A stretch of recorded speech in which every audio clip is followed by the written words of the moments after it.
My husband Taylor is a real piece of work. Despite borrowing $50,000 from my dad, he's not only avoiding repayment, but also considering filing for bankruptcy to dodge it. If I declare bankruptcy, I don't have to pay it back, right? Serves him right. That's what he says, smug as can be. He's really not thinking this through. He has no idea what life would be like after bankruptcy. I'm Michelle, 32 years old. Taylor and I have been married for 5 years, and for better or worse, we've led an average life together. We don't have kids, so we have a dog instead. We mostly spend our time with each other and our furry friend. Seeing our families is rare since they live far away. We usually visit them during summer or Christmas vacations, especially Taylor. He always makes a fuss when it's time to go to my parents' home. Hey Taylor, you're coming with me to my parents' house for the holidays, right? Oh, no. If we're going, let's go to my parents' place. We've been to your parents many times. It's time we go to mine. We've talked about this. It's just a hassle, and there's nothing to do at your parents' house. Don't you think you should apologize to my dad about the money? Our life is possible because of him. He even helped us with that debt crisis. Again with that? You're so annoying. Taylor sighed loudly and left the room. When we first got married, my dad gave us the down payment for our house and later lent Taylor part of the capital for his startup business. I've been slowly repaying the money for the house, but the $50,000 Taylor borrowed for his business remains unpaid. I know Taylor's business is struggling and times are tough, but that's a different issue altogether. Taylor's lack of gratitude towards my dad irks me every day. Then, one day, something happened. I got a rare phone call from my mom, who usually only texts. Hello, Mom? Michelle, is now a good time? Yeah, I'm fine. You usually text. What's up? Actually, your dad, Daniel, collapsed. What? Dad collapsed? You're joking. He wasn't feeling well for a few days. He's stable for now, but if you can, could you come home? I get it. I'll talk to Taylor and head back home as soon as possible. When I explained the situation to Taylor, he reluctantly agreed to the restrictions just this once. But there's another issue I have to think about. Taylor, it's about Rocky. I called our regular vet to board him, but they're fully booked. So what's the plan? I'm thinking of hiring a pet sitter. At my words, Taylor lets out an exasperated, "What? A pet sitter? Give me a break. I can't stand the idea of a stranger in our home." You don't have a choice. Rocky needs his walks, his bathroom breaks, his meals. Absolutely not. He'll be fine for a day. Stop relying on services like that. Are you kidding me? If we leave him alone for a day, he'll get stressed out. We can't find common ground and the conversation is going nowhere. When Taylor seemed to have an idea and exclaimed, "Ah, I've got it.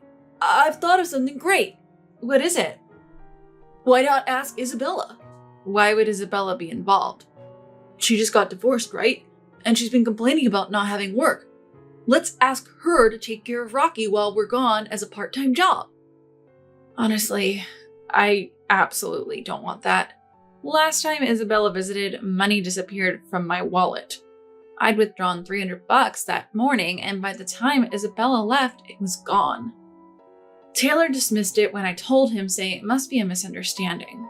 Since I had no concrete evidence, I couldn't do much. But I was certain it was Isabella. I didn't trust her, and didn't want her in our home. Still, with a trip back home imminent and Taylor firmly against a pet sitter, we were out of options. We ended up asking Isabella. I gathered my always ready $3,000 in gift cards in a drawer.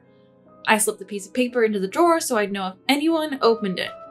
And of course, I didn't tell Taylor. Otherwise, I couldn't feel at ease letting Isabella into our home. We asked Isabella to take care of our dog and headed to my parents' house. Thankfully, Dad's condition stabilized and we could talk to him. When we returned, I told Taylor about the drawer trick. As expected, the paper had fallen and $2,000 along with the gift cards were missing from the $3,000. I had told Isabella not to enter the bedroom, but I had suspected she might steal something. I sighed and told Taylor, "See, now do you get why I didn't want Isabella in our home?" "Well, she's having money troubles too, so a little bit of cut it out. We're not exactly rolling in it either. Taylor, you owe money to Dad, remember? That's a different issue. Just call Isabella over here now. Taylor reluctantly dialed her number. When Isabella arrived and we confronted her about the money, she admitted to everything. This time, and the previous time, with my wallet. She promised to pay it back and we let her go, but my anger hadn't subsided. Taylor then sat down next to me. If he is, I'll make sure Isabella doesn't come around anymore. But what Taylor said next was jaw-dropping. Michelle, you're surprisingly mean-spirited. What? Setting up a trap like that for Isabella isn't something a grown adult should do. Wait a minute. Are you taking your own sister's side even after all this? Isabella's in the wrong too, but what really turned me off was how you doubt your own family and set up such an elaborate scheme. Don't joke around. If you'd believed me about her stealing money last time, maybe we could have prevented this. Just like you don't want the pet sitter in our house, I don't want Isabella in our house. Wow, so narrow-minded. What? Don't you have anything else to say before blaming me? It was like he was saying it was my fault for setting up a trap to catch Isabella, who had stolen twice. I was angry and frustrated. After that, Taylor's and my relationship started to deteriorate, with more and more days of not speaking. The tipping point came when Taylor handed me a piece of paper after returning from work. What's this? You know what it is. Divorce papers. You want a divorce. I've had enough of you over the Isabella thing. I don't want to be with you anymore. There's no point in being married. Let's divorce.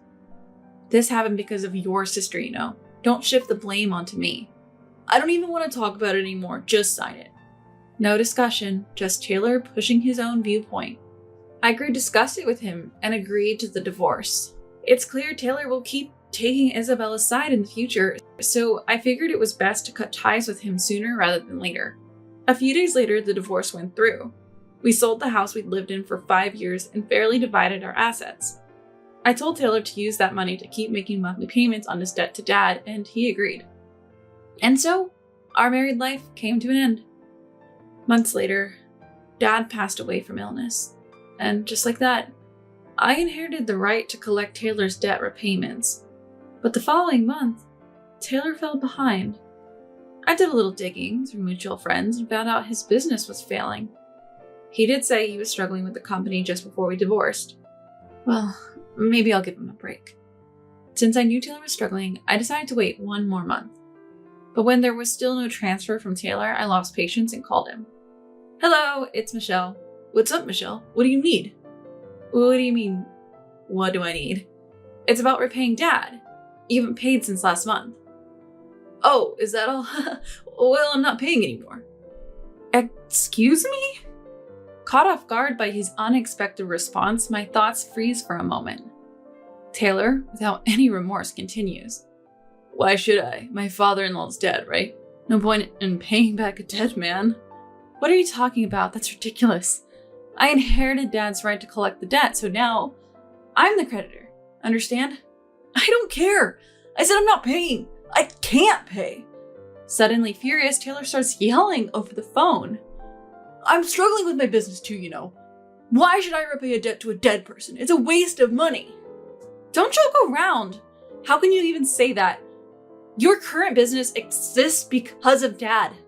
Yeah, sure. He helped back then, but he's dead now.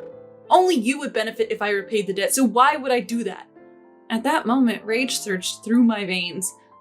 Our parting wasn't amicable, and I know about the current economic situation.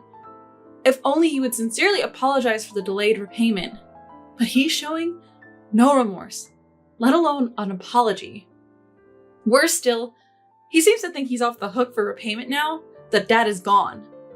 I'm infuriated by Taylor's convenient thinking. I won't let this go. He will repay every penny. Determined, I reply in a stern voice.